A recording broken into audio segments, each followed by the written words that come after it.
될 것 같은데 네네. 세계대전을 경험하면서 사실 그 이후에 이제 냉전의 시대가 딱 들어서니까 정보기관의 역할이 올라가고 그때부터는 스파이 하이.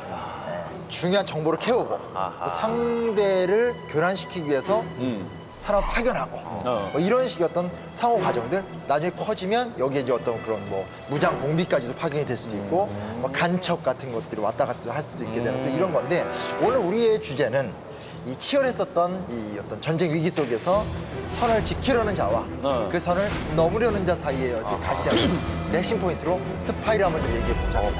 사실은 여태까지 대한민국이 오랜 기간 동안 굉장히 중요한 어떤 정보 첩보 작전이라는 게 엄청 많았을 거 아니에요. 그리고 아주 일부 드러난 것도 있지만 사실 이 사건처럼 적나라하게 드러난 건 없죠.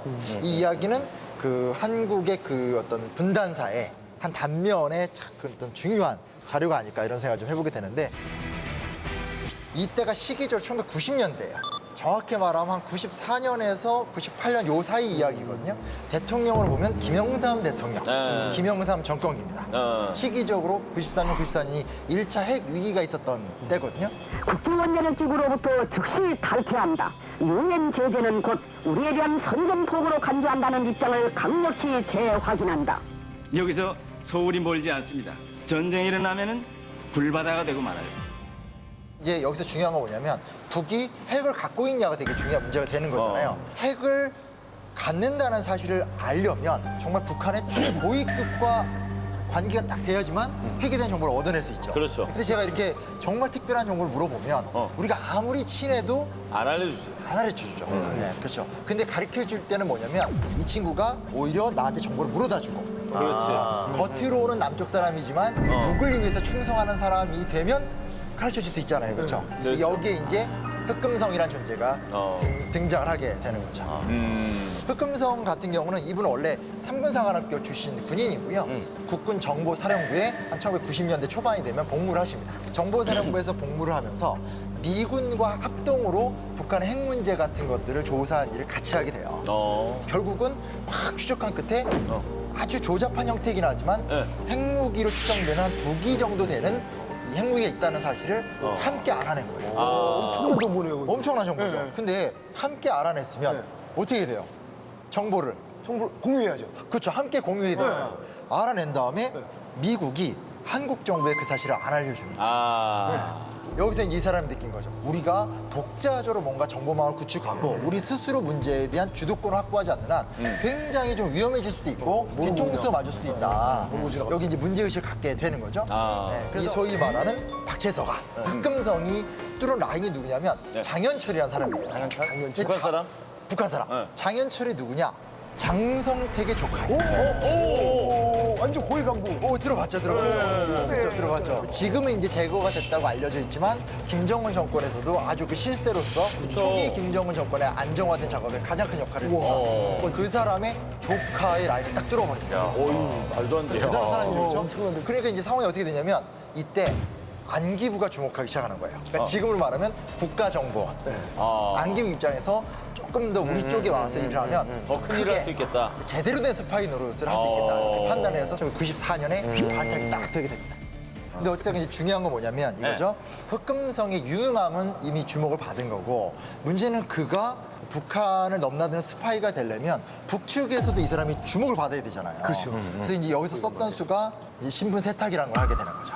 철저하게 망가지고 왜곡돼서 저 사람 유능한데 남한에서 쓸 수 없고 남한 사회에선 버림받았다 이런 느낌을 위해서 한편에선 고위 정관계자들과 계속 어울리면서 이 사람이 대단한 이 남한의 실세들과 이 링크를 갖고 있는 줄을 갖고 있는 사람이라는 인식을 확 이제 드러내는 거죠. 그러니까 철저하게 아주 소수의 사람들만 아는 상태에서 진행이 되는데 그 당시 이제 안기 부장이 권영애 김영삼 정권의 최고 실세 국방부 장관도 역임하셨고 권영애 안기 부장이 직접 컨택을 하고 아주 소수의 최고 그 실세만 아는 흑금성이라는 어떤 존재가 탄생을 하게 된 거죠. 그럼 이제 박채서가 북한에서 벌인 일들에 대해서 말씀을 드릴게요. 네네. 리철이라는 사람을 만납니다. 당시 뭐 대외 경제 관련한 업무에서 심의처장을 맡고 있었던 실세 중의 실세였던 거죠. 그 사람과의 만남을 통해서 이 사람이 이제 소위 말하는 대북 사업가로 이렇게 변신을 하게 되는 건데 이 당시 이제 본인을 어떻게 소개하냐면 아자 커뮤니케이션. 아자 커뮤니케이션? 그러니까 광고 회사의 전무 같은 역할을 이름 하면서 아자로 지었어요? 리철과 함께 이제 여러 협상들을 벌여 나가게 되는데 그때 아주 창의적인 아이디어를 제안하는 거죠. 광고를 같이 찍자. 남한과 북한이 함께 광고를 찍으면 이게 얼마나 그 참 의미 있고 가치도 있고 북한도 돈 벌고 또 나도 양쪽 이렇게 중개 서주면서 이쪽 올라갈 수 있지 않냐. 이런 식의 이제 합의를 보게 되는 거죠. 기가 막히다.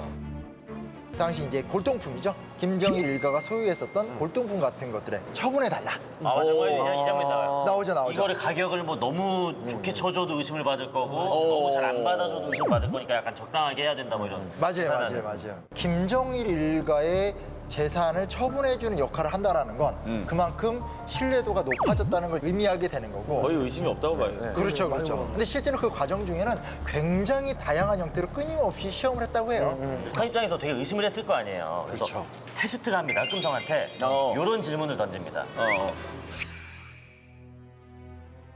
6.25 전쟁은 남침이요, 북침이요. 그래서 그냥 쉽게 생각하면 북침이요라고 얘기해야 될 것 같기도 한데 너무 또 빨리 얘기하면 안 될 것 같아. 근데 여기서 흑금성이 되게 순발력 있게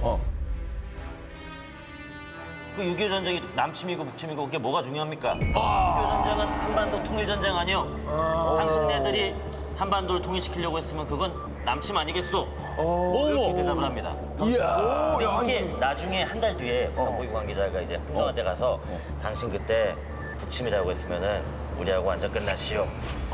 우리 이게 테스트한 거였어요. 이렇게 차곡차곡 쌓아왔었잖아요. 그렇죠, 흑금성이. 그런데 흑금성 개인에게 위기가 찾아옵니다. 그리고 흑금성 개인의 위기만이 아니라 굉장히 좀 심각한 상황이 남북한 사이에서 또 남한 내에서 벌어지게 돼요. 그게 뭐냐면 1997년 말 98년 이게 어떤 시기인지 아세요? IMF IMF를 기억해도 좋은데 그때 정권이 교체가 되죠. 김영삼 대통령에서 김대중 대통령 교체가 되는데 이게 우리나라 역사의 최초의 평화적인 정권 교체거든요. 그러니까 북한 입장에서도 그동안 사실 냉전이라는 트리거리로 북한도 이득을 보고 있었잖아요. 근데 이게 무너지면 북한도 정말 스텝이 꼬이는 거거든요. 그래서 북한 측 입장에서도 뭔가 어떤 이 남한의 대선에 개입을 하려고 하는 이 상황을 겪게 되면서 사실 박제에서 굉장히 심각한 내적 갈등을 겪게 됩니다.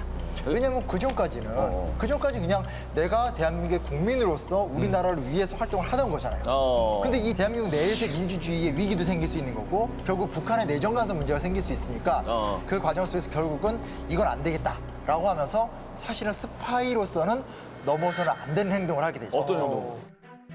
캠프 측에 이 사실을 알려주고 이에 대해서 북풍에 대해 대비하라는 조언까지 했다고 합니다.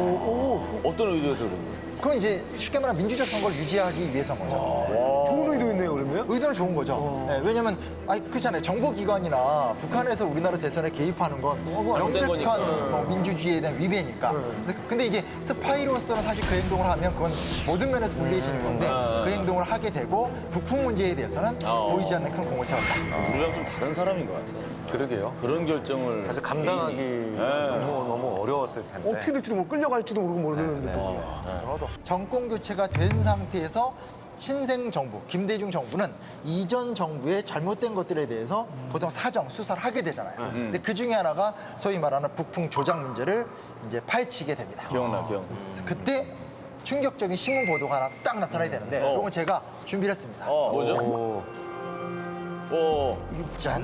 이게 뭐예요? 박지수 씨? 이 사람이 흑금성 신문에 아예 그냥 정면으로 얼굴이 나와버렸네, 스파인데? 아니, 이게 보도하기 전에 회의를 했을 텐데 이게 그 당시 이제 이대성 파일 사건이라고 하기 와, 때문에 이것도 의도야? 네, 그러니까 이제 안기 부장은 권영이었었고 이대성이 가장 중요한 좀 실무를 담당했던 사람들인데 자기들에 대해서 대선 개입 수사가 온다는 걸 느끼니까 이걸 막으려고 하는 과정 중에 자기들이 갖고 있던 정보를 짜집기를 해가지고 흘려내보내고 그 중에 흑금성이라고 해서 남북 관계를 왔다 갔다 하면서 어떤 이상한 행동을 했던 자가 있었으니 바로 이 사람이다 라고 하면서 얼굴까지 이렇게 나타나버려요. 더 이상 스파이 활동도 할 수 없고 안기부 내에서 일을 할 수도 없죠. 또 하나 문제는 뭐가 있겠어요? 북한에서도 끝났지. 그렇죠. 북한 입장에서도 왜 알고 보니까 이런 녀석이었어? 하면서 이제 들려오는 소식이 나중에 알게 된 거지만 이와 관련된 보위부 간부들이 대거 숙청이 된다는 거죠. 남한과 북한으로부터 완전히 이제 끈이 다 끊겨버리게 되는 거죠. 그래서 이 사람이 어떻게 했을 것 같아요? 그 다음 단계로? 어디 제3국으로 망명? 모르는 곳으로 도망갔. 모르는 곳으로 도망가. 근데 여기서 문제가 되는 건 가족을 어떻게 해요? 가족이 문제가 되잖아요. 어떻게 해야 되냐? 가족은 보호를 해줘야 되잖아요. 그렇지 해야죠, 해줘야지. 근데 사실상 통보도 없이 이 보호를 그냥 해제시켜버리는 상황이 되게 됩니다. 이분 가족은 남한에 있었어요? 그렇죠. 남한에 있겠지. 그렇죠. 북한에서 어떻게 살아? 그래서 이 사람이 1998년대인데 중국을 갑니다. 중국. 네, 중국을 가서 북한 쪽에 연통을 넣어가지고 리철과 다시 접선을 시도해요. 리철이 만나주나? 근데 리철은 여전히 건재했었던 상황이었었고 리철이 이 흑금성 박채서에 대한 신뢰감이 여전히 있었던 상황이었어요. 그래서 결국은 만나게 되고 이제 그때 이제 북한 측에서 이제 나왔던 입장이 뭐냐면 그래 우리가 어느 정도 좀 속았던 것도 알고 있고 하지만 또 그가 좀 보여줬던 모습들도 있고 우리가 얻은 것도 있고. 얻은 것도 있고 당신과 당신 가족에 대해선 우리 그냥 뭐 용서해주겠다. 뭐 우린 건들지 개입하지 않겠다. 않겠다. 개입하지 않겠다. 하게 되면서 자신과 가족의 안전을 또 확보를 하게 됩니다. 아, 대단한 사람이다, 진짜. 그래서 실제로 대북 관계에 대해서는 어찌됐건 자기만의 독자적인 라인도 있고 어느 정도 북한의 신임도 얻고 있고 또 그런 역량이 있다는 게 판단이 됐었기 때문에 실제로 이후 정권에서는 암묵적으로 뭐 이렇게 대북 특사 같은 역할들도 하고 남북 관계에 어떤 좋은 훈풍을 여는 역할을 많이 했었는데 골프장을 개성에 건설을 한다라든지 혹은 이산가족 상봉 같은 것들을 위한 활동들을 많이 했다고 합니다. 그랬는데 이제 문제가 생깁니다. 네. 이렇게 얘기가 끝나게 되는 것이 아니라 지금 누구를 통해서 안전을 확보했어요? 북한. 리철을 통해서. 근데 여기서 이 사람은 현재 민간인이잖아요. 민간인이 특수 임무가 아닌 상태에서 북한의 고위직 인사를 만나서 안전을 보장받는다? 국가보안법. 그렇죠. 남한에서 바로 국가보안법 위반이 될 수밖에 없는 거예요. 그러니까 삶이 이제 꼬여 나가기 시작을 하게 되는 거죠. 당시 이제 기소 사유 같은 것들을 보게 되면 쉽게 말하면 너 간첩이다.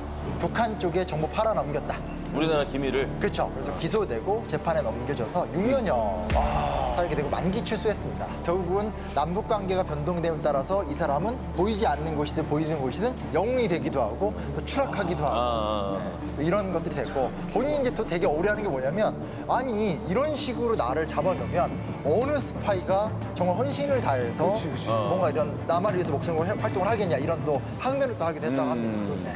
2004년 5년도에 했던 그 행위가 내가 보안법이 적용되고 간첩이 돼가지고 이렇게 법정에 있었다는 것은 전 그때 생각을 못했죠. 그 남북관계는 대통령만 할 수 있는 겁니까? 그게 국민이 해야 되는 거 아니겠습니까?